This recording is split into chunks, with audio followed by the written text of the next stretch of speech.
a junior in high school, she was an intern for a Christian radio station. This is my third child and my only daughter. And one of her assignments was to cover story all over the Midlands where we live. Well, Lizzie had grown up going to the legislature. She had been in some very complex, sophisticated situations, not intimidated. Well, she had just started driving, and like her mother, before GPS, she had no sense of direction. So we thought, how are we going to get her there? I mean, how is she going to get to where she needs to go? So Joe sometimes would just go the night before with her. Okay, Lizzie, tomorrow you're covering this story. We're going to drive there tonight. Well, the first time she had to go to the State House, she calls, and she said, it's okay. Tomorrow I'm going to the State House, but Mr. Holmes is going with me. And so the next day she calls, Mom, I'm in the back of the studio. He's not going. How am I going to get to the State House from here? Because the radio station's a different.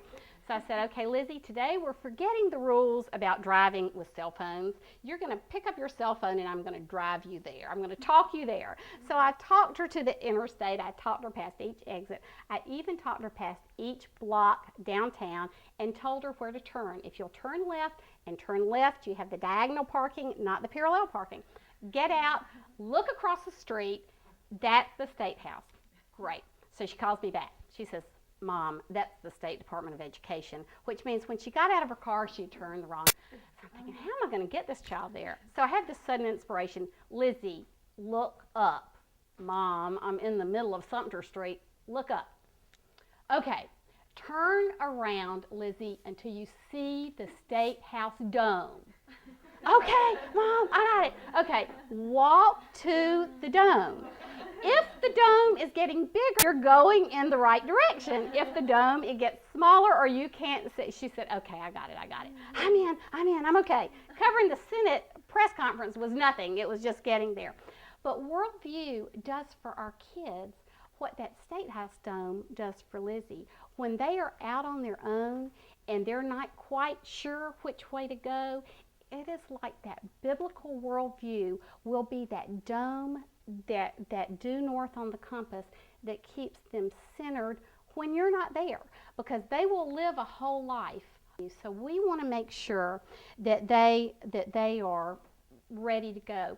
What makes this even more important to all of us is a study that Ken Ham had done, commissioned, that lets us know 2/3 of our children being raised in evangelical homes are leaving the church in their 20s.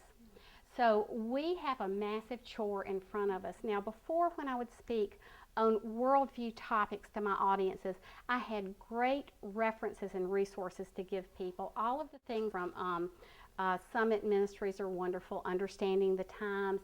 There's a 12-week study that's great, Think Christian, that you can do on your own or you can do with your kids.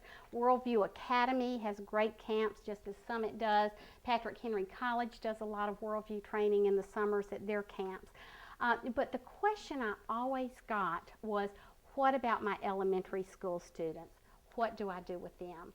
And there was just nothing to tell parents except for you do the books, you read the books, and interpret it for the children. So as I joined the staff of Apologia, and we've been looking into things we wanted to do at Apologia Press, so much of Davis and Rachel's heart is worldview and biblical training, which is also my heart. So I'm so excited to tell you that we have developed a new series called the What We Believe series, which is biblical worldview training for students ages 6 to 14. Read aloud, do as a family, notebooking journals, great for family devotions, great for school time, those types of things. But it is so appropriate for your elementary age kids up to 14.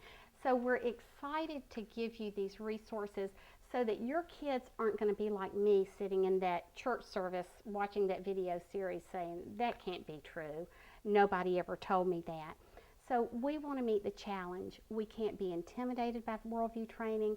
We have to be committed to learning worldview principles right along with our children. And we need to be praying and cooperating with the Holy Spirit so that we can raise up a new generation of Daniels and Esthers who understand their times, who have a biblical worldview, who know what the problems in their society are, and can address them from a biblical perspective.